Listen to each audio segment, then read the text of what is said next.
Hi folks, it's John from lastchanceautorestore.com. I'd like to share with you a brief update. This is the 1963 Corvette split window. Earlier video we shared with you the layers and layers of paint that we were removing off of the car, and basically we'd just like to share with you an update on how it's coming along. So the back I'm quite happy with. In the earlier video we did the quarter panel and we just started a test spot on the fender. We've taken the doors off and we've been working on them also. So essentially what we've done is we were able to discover that this back deck is in really nice shape. There's quite a bit of body filler along this whole back area here, and it was basically covering this joint from the factory where they join the panels together. So we removed all of that, so we have the down to the correct fiberglass, and then we'll basically be starting over from here. There's quite a bit of body filler. I think the camera can probably pick it up. It's kind of like a pinky white color here, quite a bit of body filler. So there's something that's happened over time in imperfections, and they put some filler in here and then also up by the window area. So once we continue sanding, we're going to find more or discover more areas like that are hidden by this paint, because there's lots of bubbling and stuff. Now as we come down the side, so this is our driver's side quarter panel, which we shared with you in the other video. We have the whole top sanded down. We've got some body work that was done here. There's quite a bit of damage to the door and lots of body filler, so I'm assuming this had part of the damage or some impact there, because there's quite a bit of work and there's a hot mark there with heat. We share with you the cracking, which we're going to be dealing with a little bit later on. We've got a lot of stuff that's shifting, which we'll be dealing with in a little while. And as we come to the front, if you recall in the earlier video, we just did a little test spot here and we discovered that there's extensive work that's been done to this front end. So now we've been able to go further, and it's incredible the amount of product and paint and layers of body filler that we sanded just to get to this point.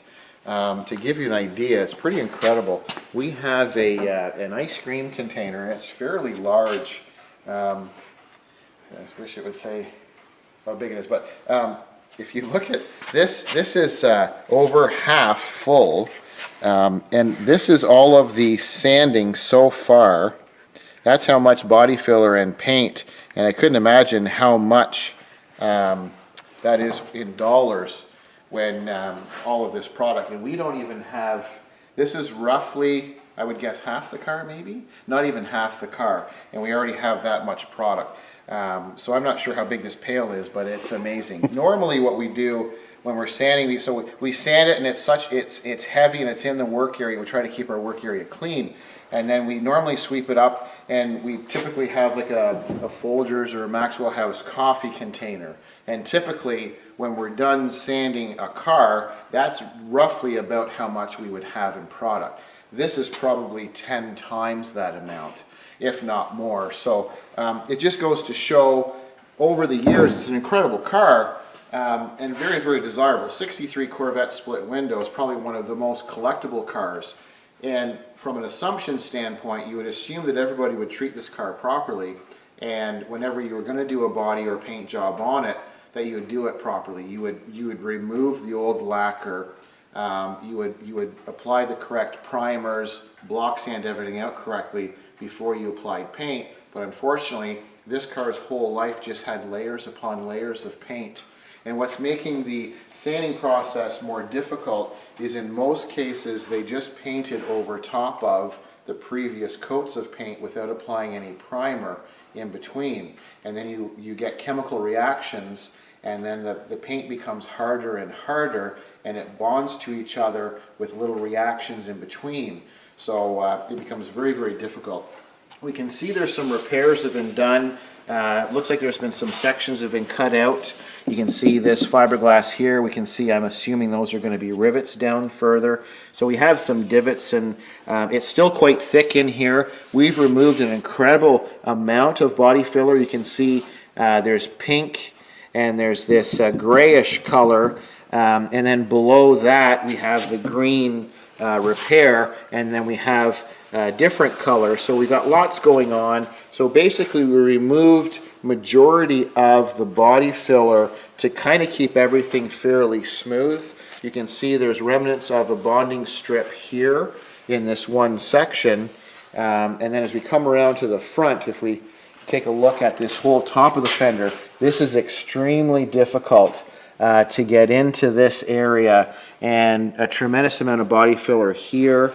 Our headlights are always metal pots on Corvettes, and they basically, to match up, there's so much body filler in here, they had, it's hard to see in the video, but it's extremely thick, going from metal to here, and then we basically removed this so it's back to being flush.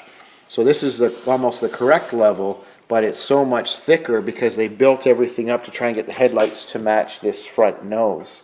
The nose itself, you can see there's been quite a bit of damage and work done here in this front section.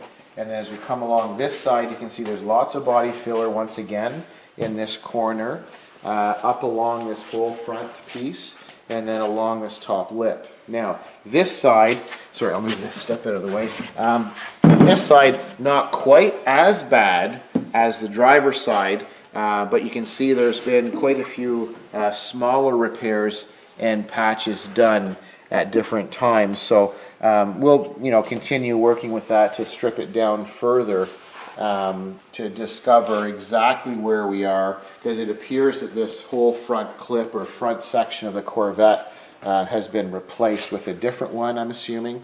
So we'll look at that further once we get all this off, but this is an important step. You can see once again now we're at the passenger side quarter panel. Love the look of this quarter panel. We have a little bit of a repair here on the top, but very, very minor. The rest, this is all factory correct. Really nice to see the bonding strip, and once we removed all of the body fillers, then we're back to the exact lines of what the car was in '63, and they're a very, very curvaceous kind of body on them. Very tricky to get into these areas, and especially in the sail fin part where we have this groove. So it's not easy work by any stretch, and when you're looking at this, you kind of go, oh yeah, you're just sanding it off, but it's amazing. You can tell by that container with all of the product how many layers there are, and I think the camera can probably pick up some of it here. When you start looking at all the different layers to get to this, which is the bottom or the factory. So that's our factory fiberglass. This outer ring is the gray primer, and that's from the factory. And then this red appears to be the original red. And then we have this other shade, I don't know if the camera can pick it up, but from the red, and then it's a different color. That's another color of red painted on top. And then you have this brownish outline, which someone's used some type of sealer to try to conceal the lacquer paint originally, that brownish colored ring. And then you can see they painted it that more of an orange red at one point in its life. So two reds. We have a sealant, we have an orangey red, we have a primer, then we have it red again, and then this lighter ring is clear coat, and then on top of that is single stage red, because when we're sanding it comes out like pink and it's a heavy color, so that's single stage. And then there's another layer of red, and then numerous layers of clear coat on top. So if you started counting through all the different levels of paint, there's roughly 13 coats of product from the fiberglass to this top coat that you see here. And all of those 11 to 13 coats are reacting against themselves. So by removing all of this, we have a much better, obviously the best starting point, but then we can see exactly what repairs have been done, because structurally there appears to be a lot going on with some cracks in the door openings, the front end and the front clip seems to be crooked with the rest of the body. So we'll continue to take the rest of this paint off, we'll expose it right down to its original fiberglass, and then we'll share with you what we discover once we have the rest of it sanded down. So this is the 1963 Corvette split window. Thank you for watching. I'm John from lastchanceautorestore.com.